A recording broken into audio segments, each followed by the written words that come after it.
عليهم حتى هما. ملي كانت عندي 8 سنوات في 7 سنوات كنت كنلبس حوايج البنات، وكنت يعني كنت مبنت بزاف، وكانت الام ديالي كتغوت عليا كتقول لي ما حيد من دوك الحوايج، لا باقيش تلبس انت راه دري وداك الشيء.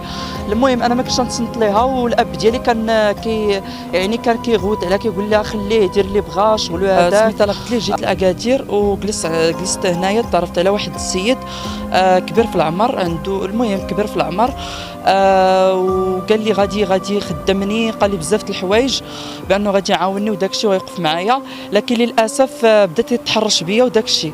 انا ما داير علاقات يعني مع عابر جندري، مع المثليين حاليا، والصراحه كنلقى بزاف المثليين كيعانيو بزاف فعلا بحالي. هذاك الشيء اللي واقع ليا دابا هما اللي واقع لي. التليفون ديالي الا ما بعدتيش من يعني الا ما بعدتيش منا غنديروا لك بزاف د الحوايج. وكان راه قاعد زنا من هذاك المرحله، كنا دراري صغار كنا كنلبسوا وداك الشيء. المهم صافي يعني بقات ديك العلاقه متوتره، ان الام ديالي حاسه انها غادي توقع شي حاجه، وحاسه انني غادي نكون مثلي، ولاني الله اللي كيقدر، قدر الله ما شاء.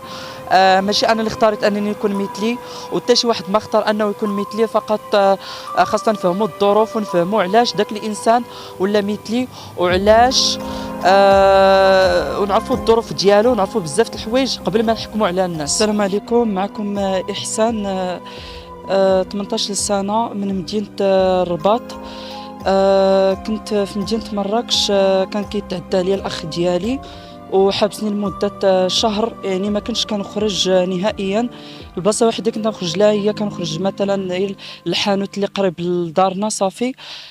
قبل ما يتعدى عليا كانت الام ديالي عرفت العلاقه ديالي انا وواحد الدري عنده 25 سنه. واحد الدري كنت انا وياه بعلاقه، هو مهندس مدني وداك الشيء. المهم منين قلبت لي التليفون ديالي لقيت الميساجات اللي كيدوروا بيني وبينه. صافي درت به شكايه. انا خرجت من الدار، هربت مشيت للدار جده ديالي، جلست عندها 5 ايام. نهار السبت غادي توقع واحد المشكله خايبه، هي فاش غنحاول نهرب. فاش حاولت نهرب حاولت نهرب، عيطت للوالده ديالي باش نتوادع معها. بقات تبكي قالت لي عافاك ولدي رجع عندي. المهم نتلاقاو عند جده. صافي ما فراسيش ان غادي دير لي هذه الخطه هذه يعني باش تحبسني ما نمشيش وداك الشيء. المهم منين مشيت لعند بقيت سنيتها في واحد الجرده في العشيه. صافي مشيت لدار جده ديالي، صافي رجعت في حالاتي.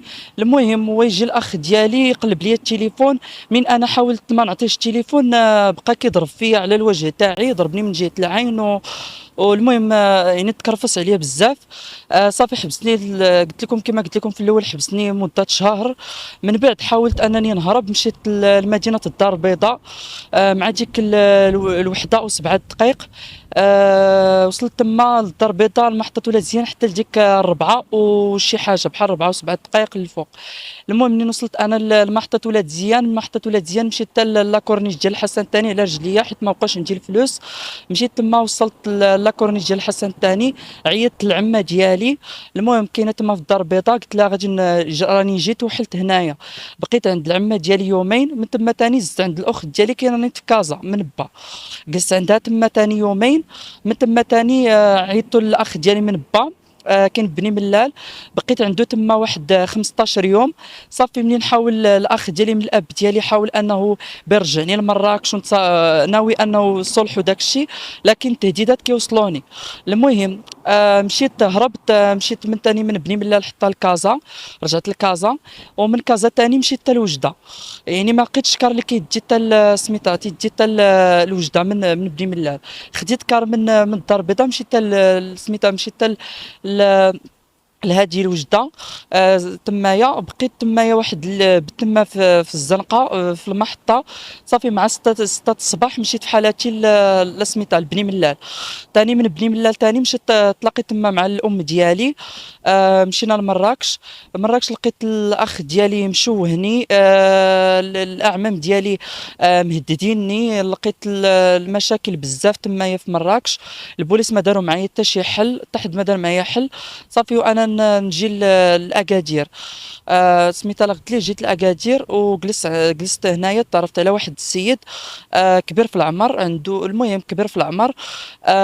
وقال لي غادي يخدمني، قال لي بزاف د الحوايج بانه غادي يعاونني وداك الشيء ويوقف معايا.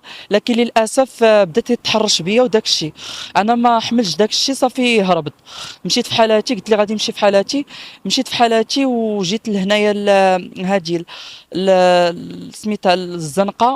بت في اوطيل، خلصت عليا واحد السيده، بت في اوطيل. والبارح بت في الزنقه في المحطه.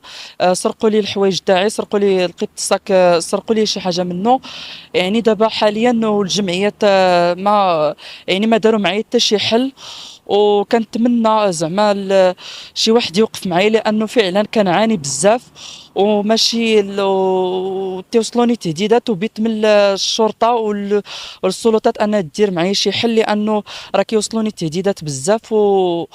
وعائله ديالي ما باش تفرق مني، وكنتمنى ان السلطات دير لي شي حل، وكنتمنى الناس تعاونني. الله يجازيكم بخير. نظرت لي الناس في الشارع هو انه السب، القذف، بزاف د الحوايج. بعض المرات كنتعرض كاع للعنف، ولكن واخا هكاك يعني واخا هكاك صابر، المهم صابر، وكنحاول انني ما نتجاهش في الناس وداك الشيء، ولكن للاسف باقي السب والقذف بزاف د الحوايج، وكيوصلوني كاع تهديدات في التليفون ديالي. الا ما بعتيش من يعني الا ما بعتيش منا غنديروا لك بزاف د الحوايج، وكنعاني بزاف مع هذا الوضع هذا. المثليه غاديه في واحد الوضع اللي غير صحيح، وخاصه ان الجمعيات ما بقاوش كيديروا خدمتهم كتوجيه كتوعيه. وكنتمنى من الجمعيات انها دير شي حل، لانه المثليين غاديين في واحد الطريق اللي غير صحيح، وخاصه انهم كيتعرضوا للضرب، كيتعرضوا للعنف، كيتعرضوا بزاف د الحوايج، وكيتعرضوا للاقصاء والتهميش. وكاينين حاليا في هذه الجلسه اللي جالسين دابا، كاينين حاليا بزاف د المثليين كيعانيوا بحالي، حابسينهم خوتهم، كاين اللي قتلوا باه، كاين اللي قتلات امه، كاين بزاف د الحوايج. فكنتمنى ان الجمعيات انها تصارع وتمشي تهضر على هاد الناس هادو، لان هاد الاقليات راه كيتعرضوا بزاف للظلم بزاف. علاقتي مع البنات حاليا زعما صراحه ما ديرش علاقات مع البنات، داير علاقات يعني مع عابر جندري، مع المثليين حاليا. والصراحه كنلقى بزاف المثليين كيعانيو بزاف فعلا بحالي. هذاك الشيء اللي واقع ليا دابا هما اللي واقع لهم حتى هما. ملي كانت عندي 8 سنوات في 7 سنوات كنت كنلبس حوايج البنات، وكنت يعني كنت مبنت بزاف. وكانت الام ديالي كتغوت عليا، كتقول لي ما حيد من دوك الحوايج، لا باقيش تلبس انت راه دري وداك الشيء. المهم انا ما كنتش نتصنت ليها، والاب ديالي كان كان كيغوت عليها، كيقول لها خليه يدير اللي بغا، شغلو هذاك راه كاع دزنا من هذاك المرحله، كنا دراري صغار كنا كنلبسوا وداك الشيء. المهم صافي يعني بقات ديك العلاقه متوتره، ان الام ديالي حاسه انها غادي توقع شي حاجه، وحاسه انني غادي نكون مثلي. ولاني الله اللي كيقدر، قدر الله ما شاء.